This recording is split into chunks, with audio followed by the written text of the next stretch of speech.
All right, friends and neighbors, welcome back to another networking video. Remember that we were trying to address problems with static routing.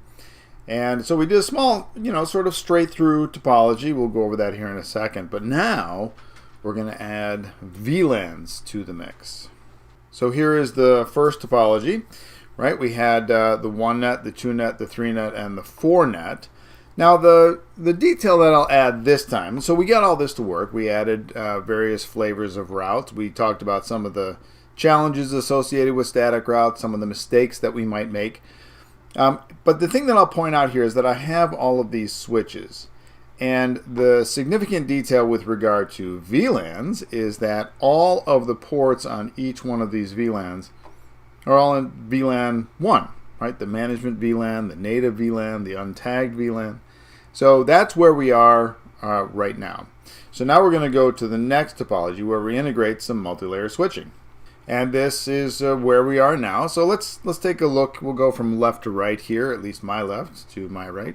And we've got another switch here. Now the significant thing about this switch is that everything that's connected to this switch is on the 1net. And that also means that all of these ports are in VLAN 1. We have a point-to-point link between our routers here, and this represents the 2net. We've got another switch.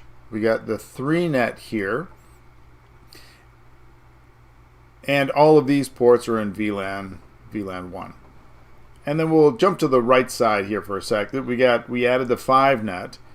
And then we've got another switch with the 4net, but right here in the middle we've got this multi-layer switch. And so we're going to have to do a couple of things there. And so we're going to have to decide what we have to do with our VLANs on, all three of these switches sort of in the middle of the topology. So let's take a look at Packet Tracer. Now I've taken the liberty of doing a couple of things here, but we'll add some notes maybe as we go. So everybody's in VLAN 1 here. Everybody's in VLAN 1 here. VLAN 1. Now I just moved these labels, right? Remember, this is our topology. I just moved all these labels up here. And so I've got this interface F0/0 and interface F0/1. Now these are going to have to change. We'll see how that works in a second. I've also done some routing statements here. So we have a directly connected route, 192.168.1.0. We have a directly connected route of 192.168.2.0. And then I added a default route. Because it's on the edge of the topology, I can get away with it. And so I did via 2.254. All right, so that's my routing table here. And we can see that. I even figured out a way to blow up the text a little bit. So if I take a look at my routing table for our first router, show IP route, we can see our two directly connected routes, right? We've got our interface IP addresses, and then we've got this default route here.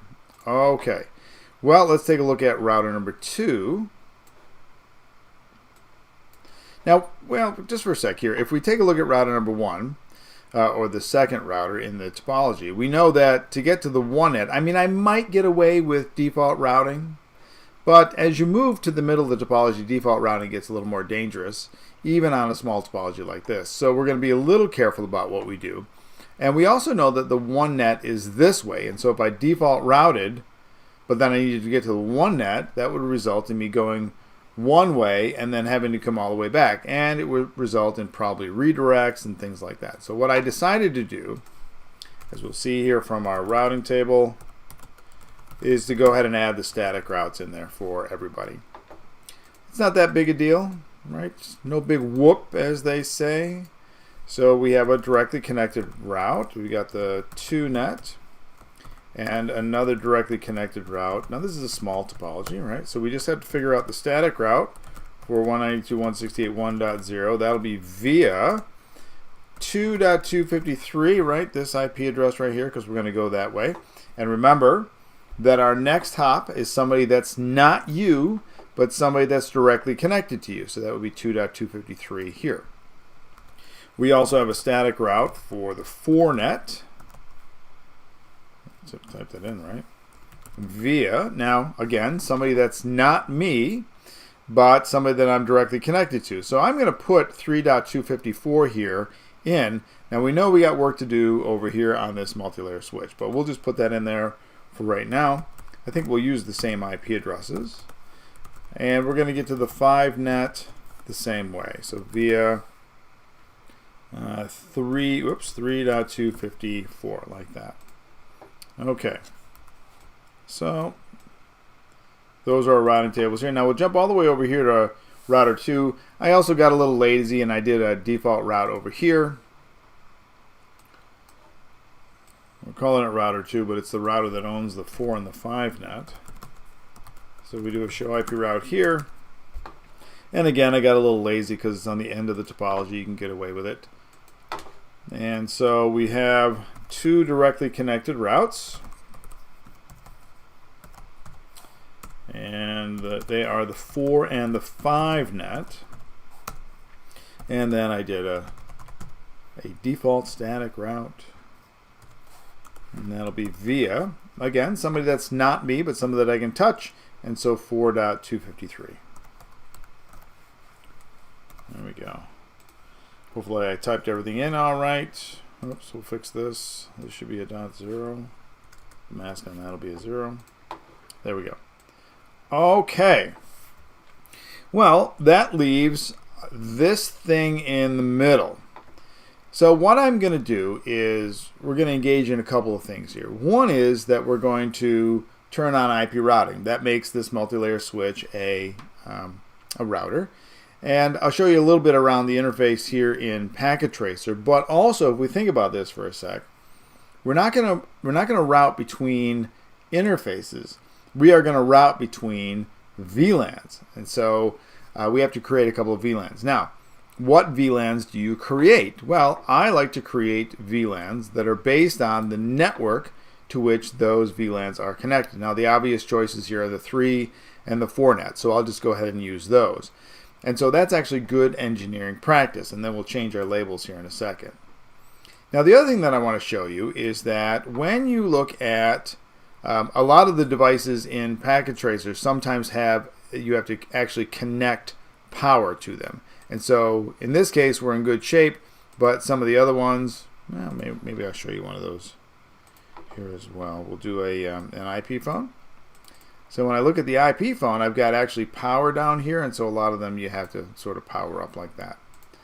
And some of the network devices are like that. The 3560 is not. So, all right, let's start with what we said we were going to do, which is IP routing. So we're going to say config T, and at the global level, we're going to just turn on IP routing. Okay, now this automatically says, okay, great, I'm ready to route, but of course at this point, if I do show IP route, there's nothing in there. So the way that we're going to do this is we are going to say, well, what ports do you want to use? Now I just hooked this up. I didn't really pay any attention to ports, but I'm going to do a design right now.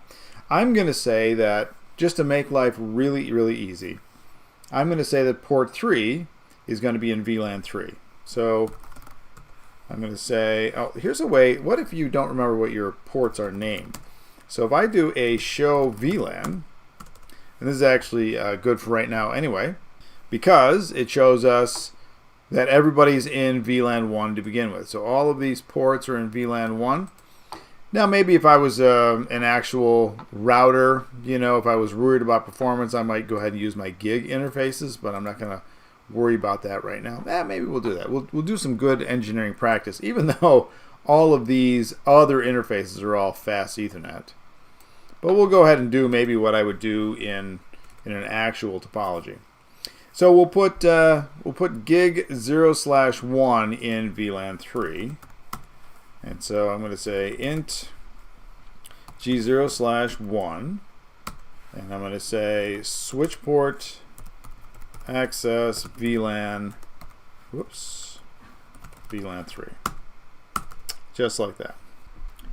Now let's do a similar thing with VLAN 4 and g0/2, and so I'm going to say VLAN 4. All right, now all that I've done at this point is assign ports to VLANs. And we can take a look at that. All right, so that's what we have right now, right here. There's the change. But now it's time to do something with the routing, do something with the actual networks. And so now what we're going to do is I'm going to say int VLAN 3. And the IP addresses that I was using on the topology, right, 3.254 and 4.253. So I'm going to say IP address 192.168, 3.254, right, that's just this one right here. And then the mask. And we'll just for fun, we'll do no shut. We have ports in the VLAN, so we're probably okay, but you know, it doesn't hurt to do that. And then we're going to go to int VLAN 4, and I'm going to say IP address 4.253, and then we'll do a no shut on there as well.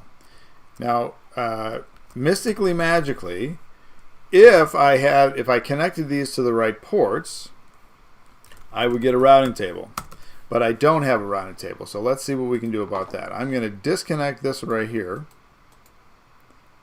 There we go. And I'm going to reconnect this to G0/1.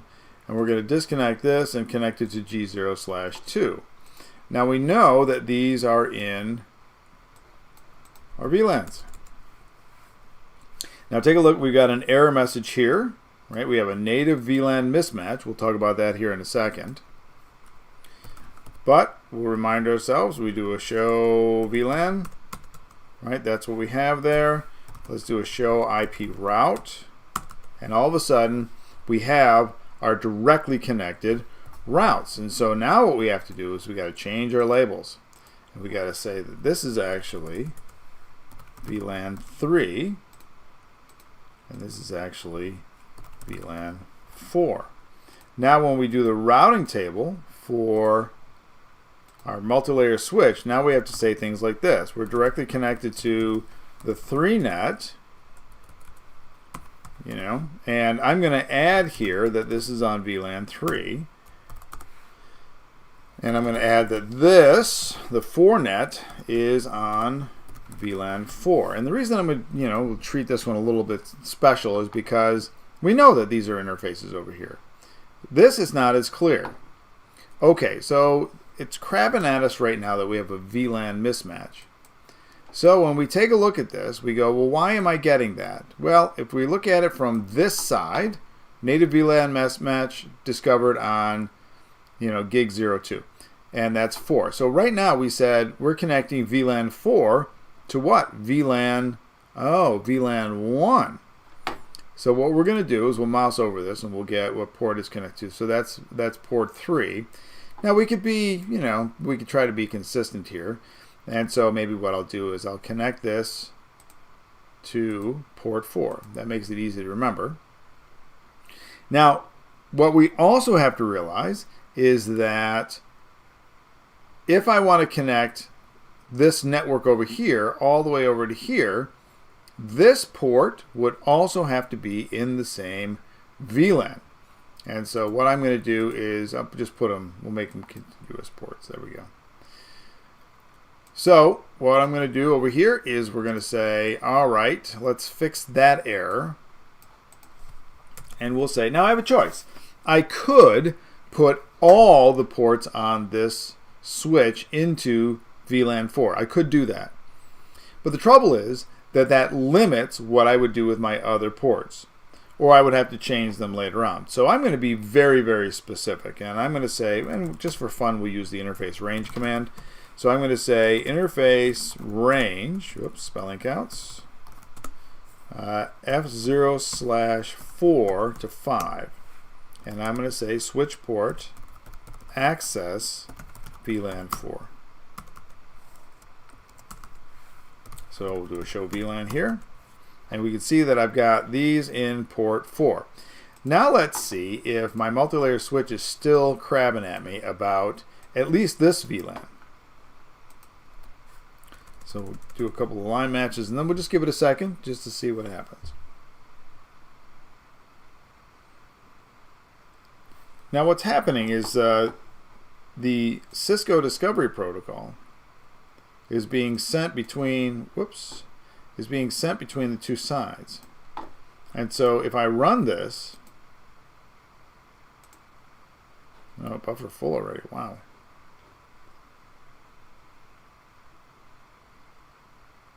All right.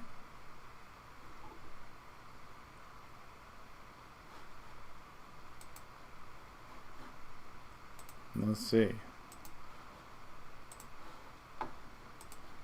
Well, I'm going to save this before Packet Tracer crashes on me. And we'll try the simulation again. I have this other topology that's going on here, and so maybe what we'll do, maybe that's our problem.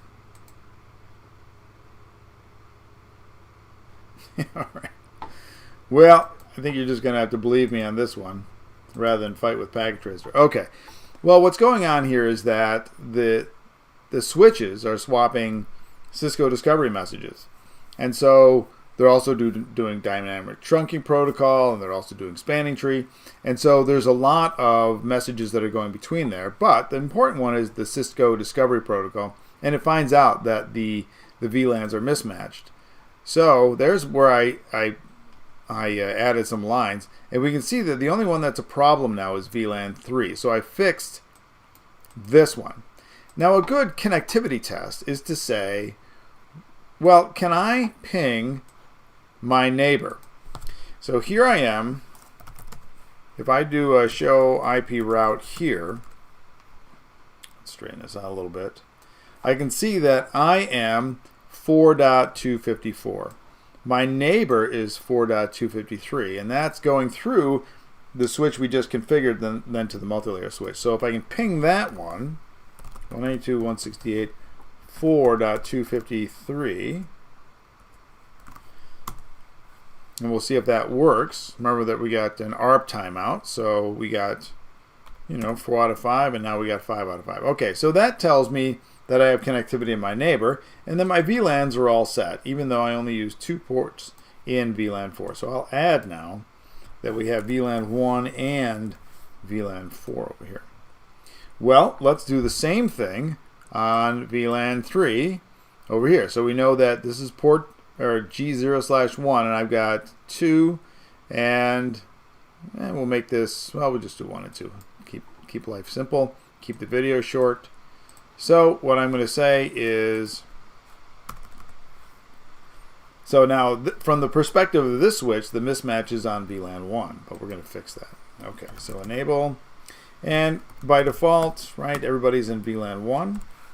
So I'm going to say config T, and we'll do the range command just for fun, F0/1 to 2, and I'm going to say switch port access VLAN 3.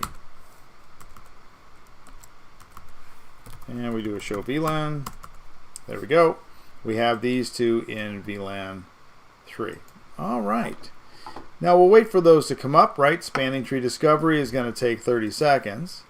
But are we still getting the error over here?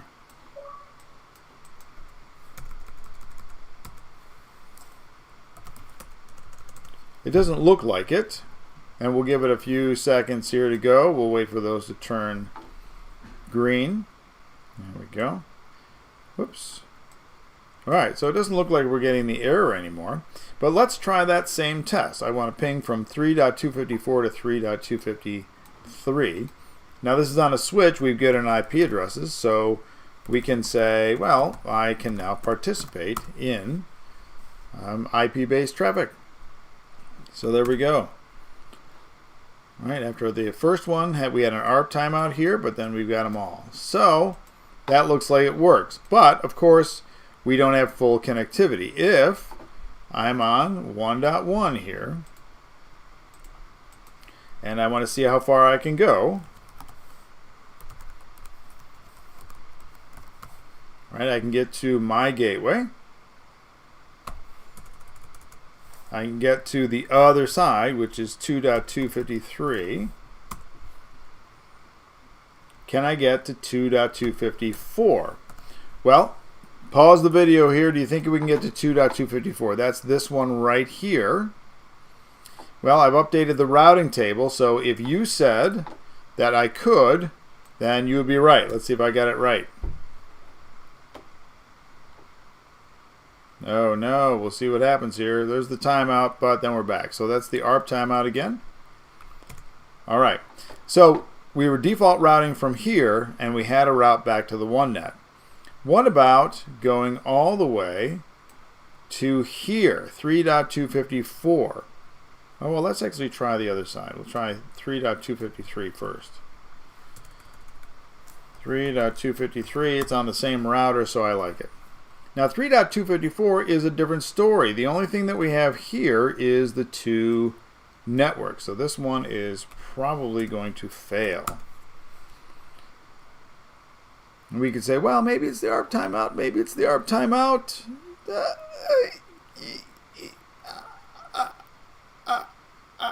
Oh, okay. Well, we know why that happened, right? We're missing a network here. So what I'm going to say is, who are we going to go to? Well, I want to go to the one net. I'm going to go via somebody that I can touch, but somebody that's not me. So 3.253. So config T. We're going to do IP route 192.168.1.0. And then 192.168.3.253. Which is that next interface over. Now what's the impact of doing that? Well, I do a show IP route, and I now have a statically connected network. See that my VLANs are also in my routing table because that's the interface. Well, let's see if it works now. Huzzah! Well, let's try 4.253.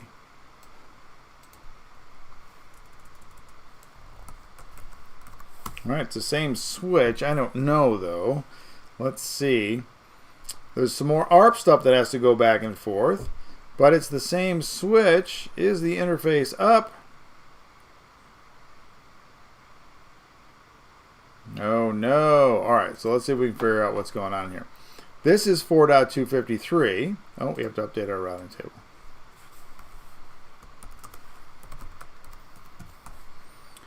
And maybe this is a good opportunity to do a little bit of troubleshooting. Let's see, that's 3.253. Now the first thing that I look at this and I go, well, does everybody know how to get to the 4net? Well, we're going to default route here, so that's okay. We know how to get to the 4net here, so that's okay.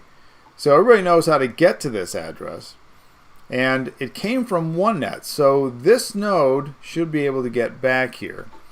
But let's see, if I did the forwarding routing or forwarded. But let's see if I did the forwarding IP address correctly. That looks okay. So maybe from the perspective, let's try this. Let's do this. From the perspective of this switch, can I get to 3.253?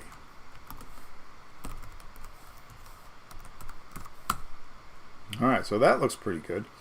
So what I'm doing is I'm going to troubleshoot going back the other way, and we'll see where the fault might lie. So I'm going to go for 2.253. Oh. I don't know if I like that. Alright, so we have a clear problem, but we're not actually talking about the one net. Let's see if we can ping 1.254. Okay, that looks pretty good. Now it's possible this was all about timing.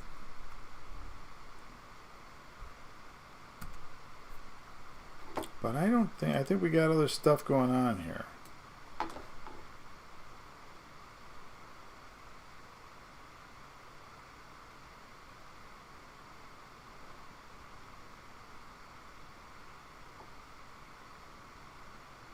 So what's the last address that we could get to? Was 3.254. So what's another tool that we might use at this case, right? It seems like a really straightforward problem. We could try, let's trace route. and then we'll see where it dies. Now, if we were able to do the simulation tool right now, clearly the buffer is filling up, then we would just watch and see where it dies. But since we can't do that, we actually get to do more of a real-life sort of troubleshooting thing. We could say 192.168, 4.253. That's where we're trying to get to. And we'll see who responds. Oh no. What is this? That is what a routing loop looks like.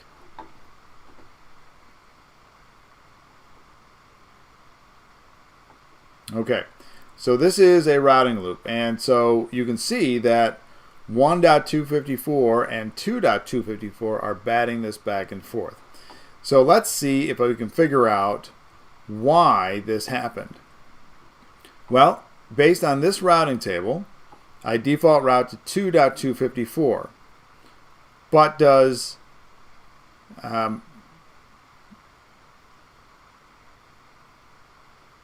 so when it gets to, if we take a look here, it goes to 2.254, and 2.254 says, oh, the next place that I send this is back to you.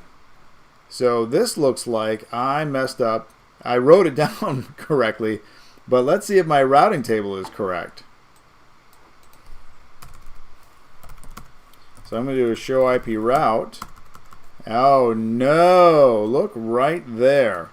I am routing this in the wrong direction. So what I'm going to do is fix that. That's awesome. We got to see what a routing loop looks like, so that's kind of fun. So I'm going to say no IP route. We'll get rid of it first. 192.168, 4.0, 255, 0. And we were going via 192.168, 3, what were we doing? We were doing 2.253. So what I probably did was just up arrowed and then changed the network. Now, if you try to delete it again, a lot of times you get no matching route to delete, and so that tells you that you've deleted it. I'm going to get rid of the 5net as well. Okay, so what is the correct address for the 4net? So now we're going to say IP route of 4net. How do I want to actually get there? Well, I want to get there via 3.254. So, whoops. 3.254. And I'm going to do the same thing with the 5net. Okay. So based on what I had written down, okay, the thing that caused us to do a little troubleshooting was that what I wrote down was different than the actual routing table. So let's try that again. Yeah, we'll do the trace. We'll see what happens. All of a sudden it gets there, so our routing is correct, and then we could do the ping again. That was 2.253, and now it works. Okay. Well, that works. Can we get to 4.254? Which is just the next step. There we go, that works. Now, one of the things that we can think about is that in a network topology like this, if I was doing static routes for everybody, there are 5 networks, and so I want to see 5 networks represented. Well, I'm default routing here, and I'm default routing there, so that doesn't count. I've got 5 here. I need to work on my 5 here. So the next question is, can I get to the 5net? Let's go all the way to the 5net. Destination host unreachable. Now that's from 3.254, which is right there, which is our switch. And of course we realize that we haven't finished this. So what we want is to add a static route for 192.168 5.0 via, how do we get to the 5net? Somebody that's not me, but somebody that I can touch via 4.254. There we go. So let's add that.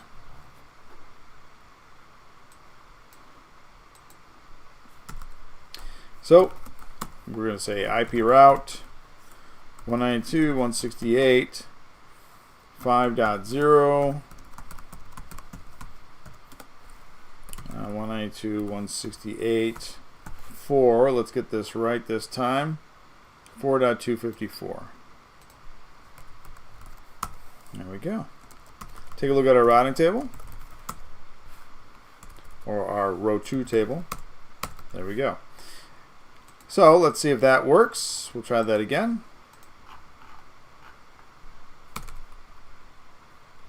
.1. Going for broke here. This is probably an ARP delay. There we go. So that made it all the way across. And we say, oh, we're done, right? Well, we know that we're not, because what we haven't added here is any way to get to the 2net.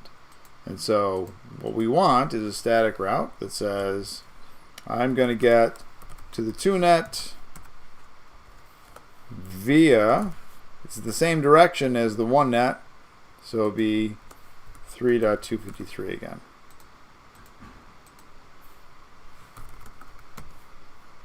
So IP route, we're going to get to the 1net, but 3.253.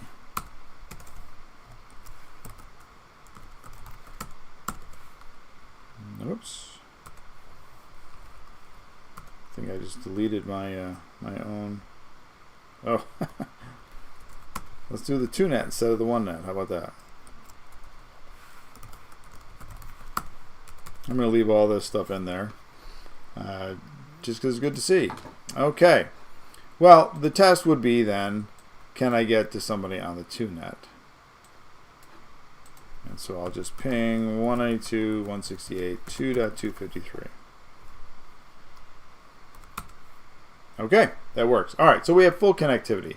Now, what are we reminding ourselves about in this particular video? It's another static routing problem, but we have VLAN stuff going on. So over here, we started with everybody in VLAN 1, which is fine because everybody is connected to one network. Over here, though, and here, we had different networks, and we were connecting to a multi-layer switch that assigned IP addresses to particular VLANs. And then the minute we interconnected, we had a VLAN mismatch. Now, one way to go would have been to do trunks, and that would have been fine. That's another approach that we could have taken, but we didn't have anybody live in the VLAN at that point, and then we would have had to figure out still what to do with these ports over here. What we decided to do this time out was to say, well, we're going to leave a whole bunch of ports in VLAN 1, but we're also going to put some ports in VLAN 3. And we did the same thing over here. So that establishes connectivity amongst the ports because it puts them in the same VLAN. Now if we say something like this, if I say, we know that if I do show VLAN, right, they appear there. But if I also do show MAC address table, whoops, right, we know that we've got a couple of MAC addresses that are live in these particular VLANs.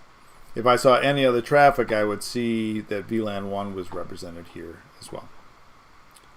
All right, I think that does it for our connectivity. You got any questions on it, let me know. But other than that, let's close this one out. So this was static routing done the correct way, number 2. And the difference here between this one and the previous one is that we added a multi-layer switch to the topology, and we had to do a whole bunch of stuff with VLANs. And remember that when you're routing, the next hop is not yourself, but someone you can reach. And that means usually somebody on your directly connected networks.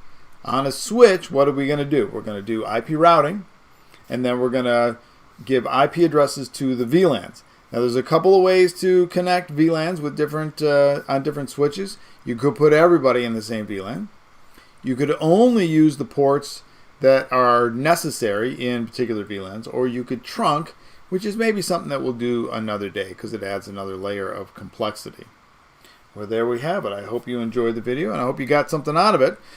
Thanks for watching. Thanks for listening. Like and subscribe if I helped, and may those packets always reach their destinations no matter what kind of device you're going through.